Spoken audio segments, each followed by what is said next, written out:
Good evening. You're watching Awani Tonight with me, Soraya Mia. There is no urgent need for a cabinet reshuffle. According to Prime Minister Datuk Seri Anwar Ibrahim, the change is not a pressing concern at the moment, as only one vacancy is needed to be filled. He was referring to the post of Minister of Domestic Trade and Cost of Living, which was previously held by the late Datuk Seri Salahuddin Ayub, who passed away in July. Mungkin. Saya nanti fikir tengok.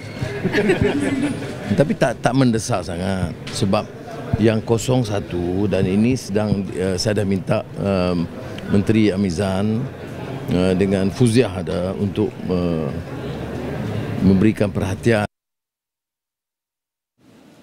Highway commuters will now be able to pay tolls using debit and credit cards on 11 highways beginning today.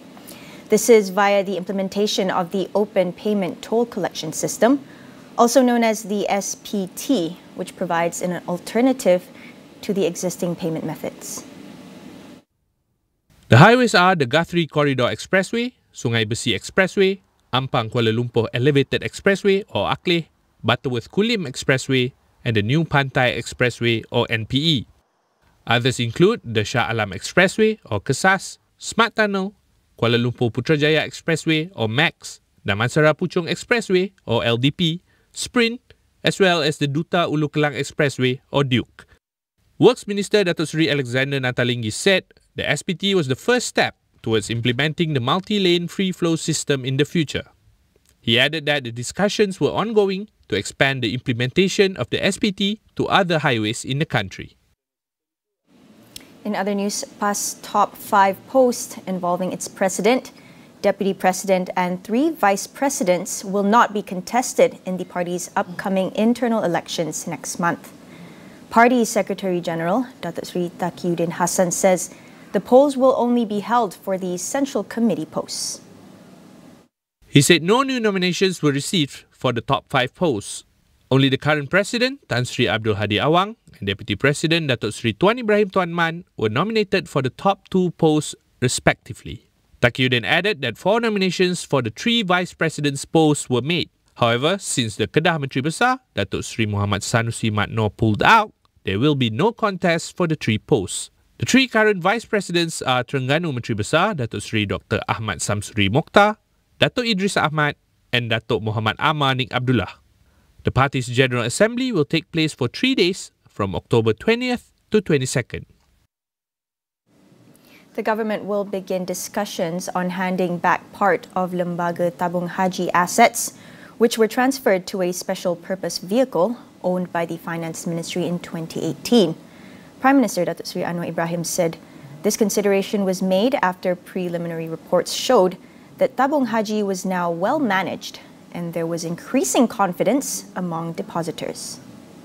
Masa itu sudah Mujahid Rawa sebagai menteri memberi usul dan Kementerian Kewangan ambil alih dalam keadaan tabung haji masa itu menghadapi masalah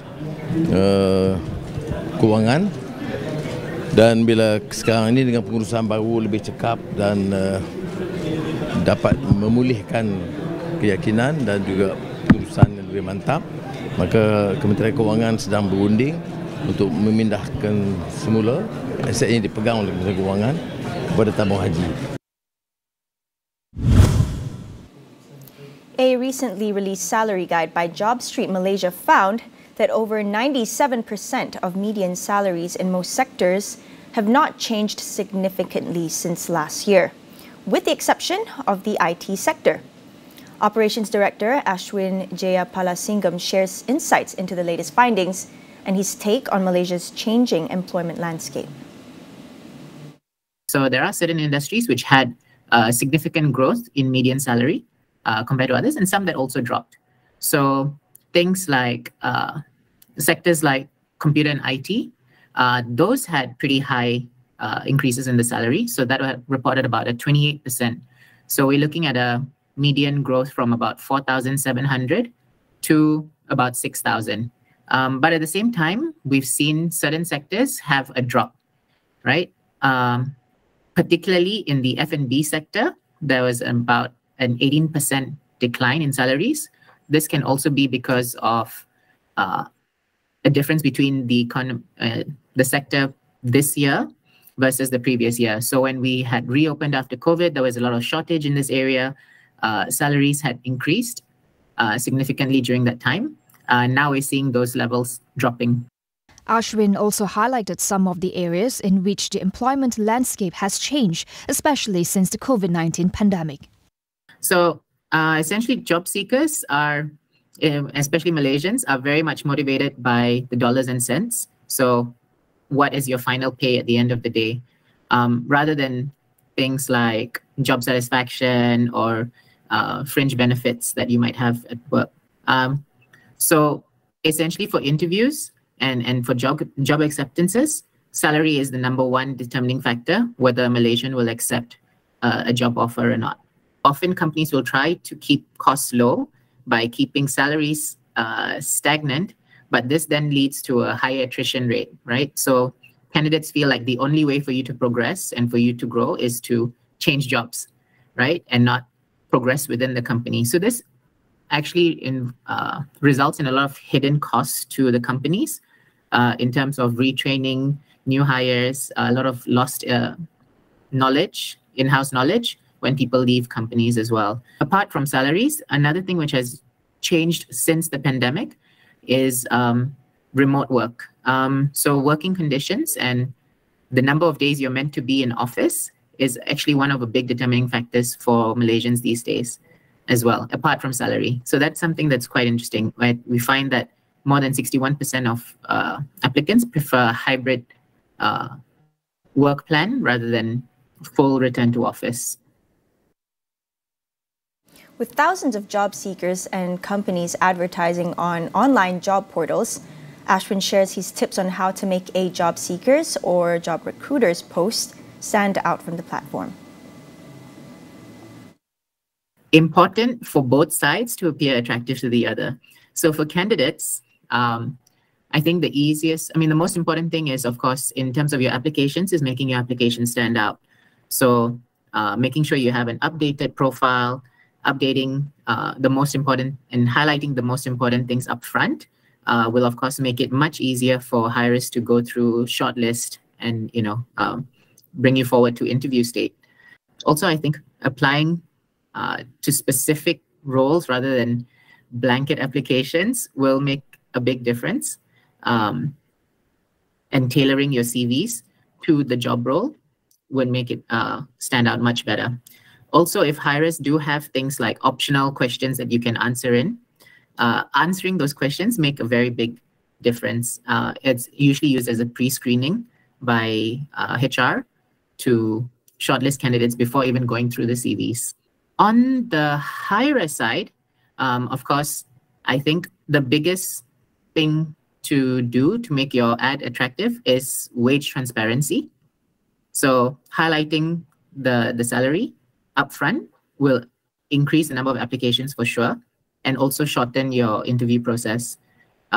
You get to identify clear candidates who are interested and willing to work at the levels that you're advertising, and that sort of sets expectations on both sides much more easily. Also, of course, highlighting the perks that you have, as I mentioned. If your organization does offer,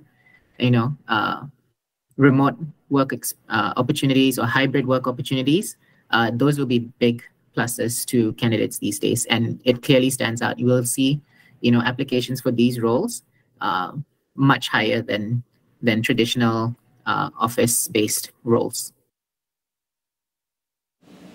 We'll go for a quick break. Stay tuned.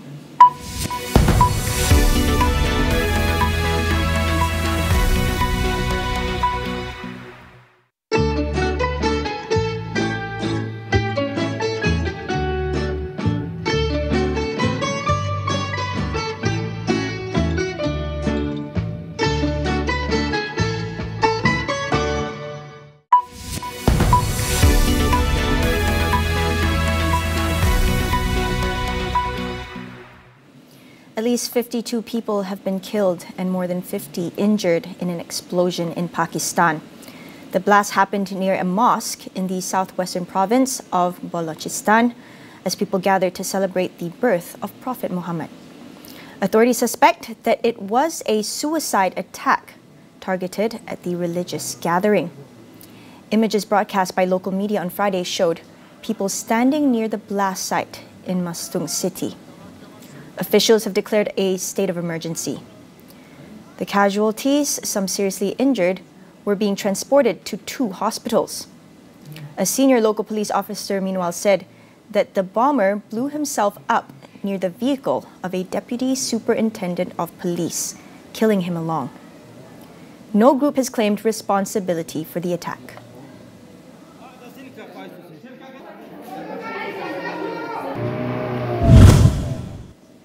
Meanwhile, Philippine President Ferdinand Marcos Jr. said his country is not looking for confrontation, but will staunchly defend its waters against aggression.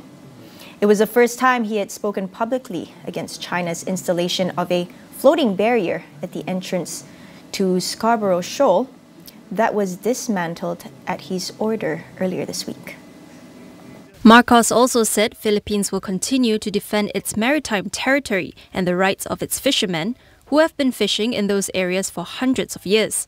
The Philippine Coast Guard had cut a 300-meter floating barrier installed by China that blocked access to the hotly disputed shoal. The Philippines, under Marcos, has taken increasingly assertive steps to protect its claims in the South China Sea, leading to several confrontations with Chinese vessels. Relations between the two countries have deteriorated recently, in large part due to overtures by Marcos to deepen defense ties with Washington, including allowing an expansion of the U.S. military presence in the Philippines under a 2014 defense pact. Dutch public prosecutors had warned officials at a teaching hospital in Rotterdam that the suspect who shot dead 3 people on Thursday was showing signs of psychotic behavior. In the letter that has been circulating in the Dutch media, prosecutors said the suspect had not only been convicted of animal abuse, but also showed other signs of disturbing behavior. The 32-year-old man is being held on suspicion of shooting a woman who lived near his home and her 14-year-old daughter, and then a doctor who taught at the Erasmus Medical Center, where the suspect was a student. All 3 victims died.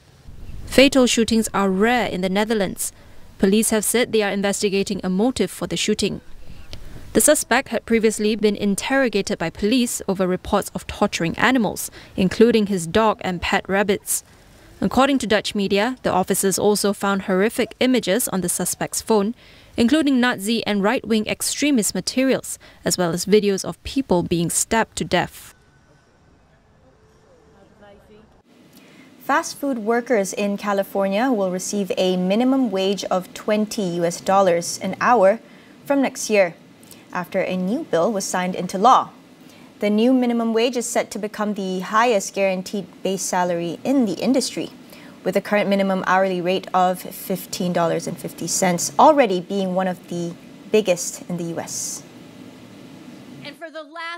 Governor Gavin Newsom signed the new bill on Thursday, paving the way for the new minimum wage to come into effect from April 2024. The median fast food worker in the U.S. earned $13.43 an hour in 2022, while those in California made an average of $16.60 an hour. The new minimum wage equates to an annual salary of $41,600. There are more than 550,000 fast food workers at 30,000 locations in California. Meanwhile, the law also establishes a fast food council, including representatives for workers and employers, that can approve further pay increases and set standards for working conditions. The overall minimum wage in California is $15.50 an hour, among the highest of any state. The federal minimum wage, which has remained unchanged since 2009, is $7.25 an hour, or $15,080 a year for an employee working 40 hours a week. That wraps up Awani Tonight. Thank you for watching. I'm Soraya Mia, and we'll see you soon.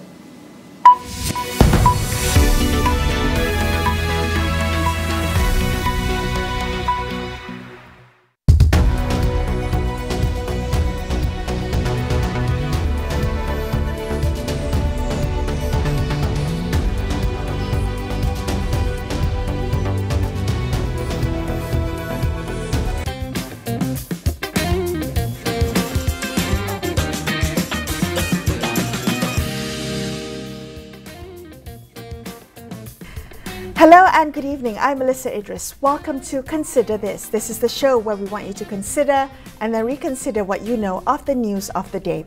A new legal amendment in Sarawak will come into force November 1st, which will allow children born of mixed parentage to apply to be recognized as native of Sarawak. Now, what this means is that under the Interpretation Amendment Ordinance 2022, children of mixed parentage or mixed marriages will be able to potentially own native land and have Bumiputra or Pribumi status for entry into public universities. However, the applicant must be a Malaysian citizen and a natural-born child to a person of a race indigenous to Sarawak. What implications may it hold for the people and communities of Sarawak? Joining me now is Barubian. He's the Secretary General of Parti Sarawak